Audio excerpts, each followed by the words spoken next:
Hello students, welcome to our reader channel Badshah classes. Students, आज के video में हम डिस्कस करने वाले हैं क्लास 11th के फिजिक्स का चैप्टर नंबर 2 जो हमारा है चल रहा है यूनिट्स एंड मेजरमेंट का एक नया टॉपिक आज हमारा estimation of very small distance size of a molecule. Student, जो हमने देखा कि बड़ी डिस्टेंस को भी हम मेजर कर सकते हैं, छोटी डिस्टेंस को भी हमने मेजर करा। आज हम देखने वाले कि ऐसी डिस्टेंस जो कि हमारे स्मॉल साइज में है, इतने स्मॉल साइज में कि साइज ऑफ अ मॉलिक्यूल के बराबर है। अब स्टूडेंट्स, आज हम ये भी देखेंगे कि मॉलिक्यूल का साइज कितना होता है। To measure a very small size, बहुत ही छोटे साइज को मेजर करने के लिए, like that of a molecule की तरह 10⁻⁻8 metre to 10⁻⁻10 metre. Students, molecule के साइज इतना छोटा होता है कि 10⁻⁻8 मीटर टू 10⁻⁻10 मीटर तक होता है। We have to adapt special methods. We cannot use screw gauge और similar instruments. इसमें ये कहा गया है कि पहले के मेथड हम इसमें यूज़ नहीं करेंगे। इवन माइक्रोस्कोपिक है सर्टेन लिमिटेशन, पर छोटे छोटे माइक्रोस्कोप भी नहीं यूज़ किए जाएंगे, उसमें भी कुछ गलती रह जाती है। And optical microscope using visible light to look at the system under investigation.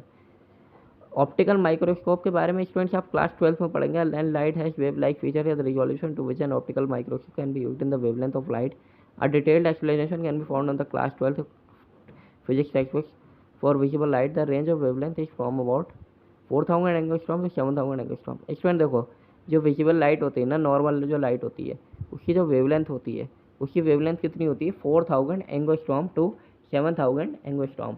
और एंगस्ट्रॉम हमने पिछले वीडियो में देख लिया था, कितनी यूनिट थी एंगस्ट्रॉम की?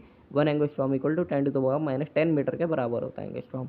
Hence, an optical microscope cannot resolve particles with size smaller than this. Instead of visible light, we can use an electron beam. देखो student, electron beam can be focused by properly designed electric and magnetic field. Electron beam जो है properly किससे design होता है? Electric और magnetic field से, ठीक है। The resolution of such an electron microscope is limited finally by the fact that electron can also behave as wave. Electron भी हमारा वेव की तरह काम करेगा। ये बात हमारी एक साइंटिस्ट ने कही थी, उन साइंटिस्ट का नाम है डी ब्रॉगली। ठीक है स्टूडेंट्स, ये लाइट हमारी डुअल नेचर में काम करेगी, particle nature as well as wave nature. तो यहाँ पे किसकी पार्टिकल नेचर की भी बात हो रही है, वेव नेचर की भी बात हो रही है। You will learn more about in the class 12 में ही पढ़ेंगे आप इसके बारे में। The wavelength of an electron can be small as a fraction of an angstrom. Can be small as a fraction of an angstrom. Electron के wavelength angstrom के wavelength के फ्रैक्शन समझ लो, ठीक है। Such electron microscope with the resolution of 0.6 angstrom. कुछ electron की जो माइक्रोस्कोप के रिजोल्यूशन होगा वो 0.6 एंगस्ट्रॉम होगा। Have been a built, they can almost receive atoms and molecules in a material. Material में वो एटम्स को रिजॉल्व करेगा और मॉलिक्यूल्स को रिसीव करेगा, ठीक है स्टूडेंट्स। पहले के टाइम पे क्या होता था? Tunnelling microscope has been developed in which again the limit of resolution is better than angstrom. Tunnelling microscope जो होता है, माइक्रोस्कोपी जो होती है, वो लिमिट ऑफ रिजोल्यूशन की एक लिमिट होती थी, बेटर देन एन एंगस्ट्रॉम। वो एंगस्ट्रॉम से अच्छा माना जाता था। It is possible to estimate the size of molecule. वो पॉसिबल है कि साइज मॉलिक्यूल की साइज को एस्टिमेट कर सके, ठीक है students. A simple method for estimating the molecular size of oleic acid is given below. Students, ये सिंपल मेथड हमारा मॉलिक्यूल के साइज को एस्टिमेट करने के लिए है कि ऑलिक एसिड इज अ सोपी लिक्विड। ऑलिक एसिड क्या है? सोपी लिक्विड है। मीन्स साबुन के जो झाग होते हैं ना, वो with the large molecular size of the order of 10⁻⁻9 metre. उसका जो मॉलिक्यूलर साइज होता है, यानी कि वो लार्ज कह सकते हो आप, तो 10⁻⁻9 मीटर, ठीक है। The idea is to first form monomolecular layer of oleic acid on water surface. Water surface पे मोनोमोलिकुलर लेयर बनानी होती है ऑलिक एसिड की। मोनोमोलिकुलर लेयर का मतलब क्या हुआ? सेम तरीके की मोनोमोलिकुलर लेयर, ठीक है। We dissolve 1 centimetre cube of oleic acid. 1 centimetre cube oleic acid का वो डिजॉल्व करेगा अल्कोहल में सॉल्यूशन बनाने के लिए 20 सेंटीमीटर क्यूब, ठीक है स्टूडेंट्स। उसके बाद में वो 1 सेंटीमीटर क्यूब सॉल्यूशन लेगा और डाइल्यूट करेगा 20 सेंटीमीटर क्यूब, ठीक है स्टूडेंट्स। 1 मिनट आपको विजिबल करता हूँ मैं।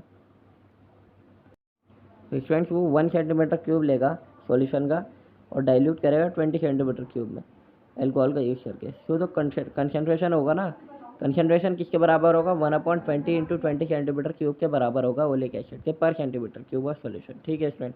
सॉल्यूशन के पर सेंटीमीटर क्यूब। तो नेक्स्ट बात हम डिस्कस करते हैं। Next we lightly sprinkle some lycopodium powder on the surface of water in a large trough.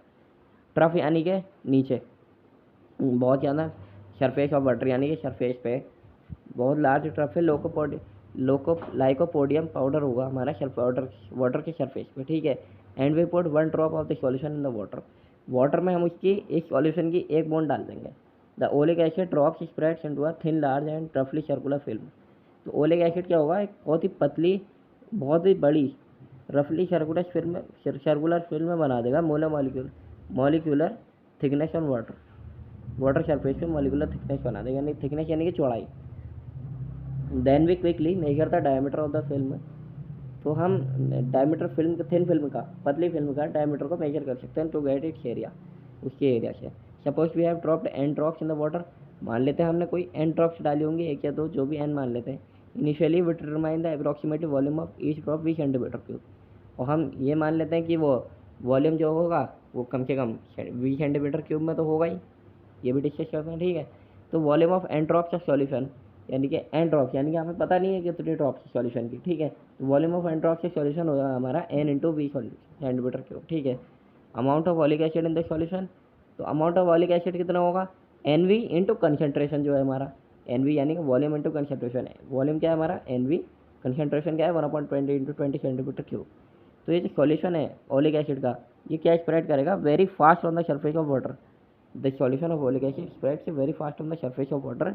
ये वाटर के सरफेस वो बहुत ही फास्ट होगा and forms a very thin layer of thickness. ये बहुत ही पतली लेयर बनाएगी थिकनेस का, ठीक है। If the spreads to form a film of area centimetre square. मान लो इसका area 1 centimetre square, then the thickness of the film, तो थिकनेस क्या होगी, t equal to volume of thin upon area of film, ठीक है। T equal to volume of film क्या है हमारी, एन वी, अपॉन एरिया क्या है 20 इंटू 20। तो बात एक ही है। If we assume that a film has monomolecular thickness, हम एज्यूम करते हैं अगर फिल्म में हमारा मोनोमोलिकुलर थिकनेस है, यानी कि सेम तरीके की मोलिकुलर थिकनेस है, then this become the size और diameter of a molecule of oleic acid. तो डायमीटर क्या होगा मॉलिक्यूल का ओलिक एसिड का, तो वो क्या हो जाएगा हमारा, थिन हो जाएगा, ठीक है।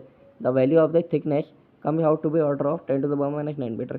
तो थिकनेस की वैल्यू कितनी आएगी, थिकनेस की जो वैल्यू है, जो चौड़ाई उसने बनाई है लेयर ने, मोनोमोलिकुलर लेयर ने, उसकी थिकनेस की वैल्यू हमारी कितनी आएगी, उसकी थिकनेस की वैल्यू हमारी 10⁻⁹ मीटर आ रही है अप्रॉक्सीमेटली, जो साइज मॉलिक्यूल का होता है, ठीक है students. Okay, thank you students, channel को सब्सक्राइब करो, वीडियो को लाइक करो।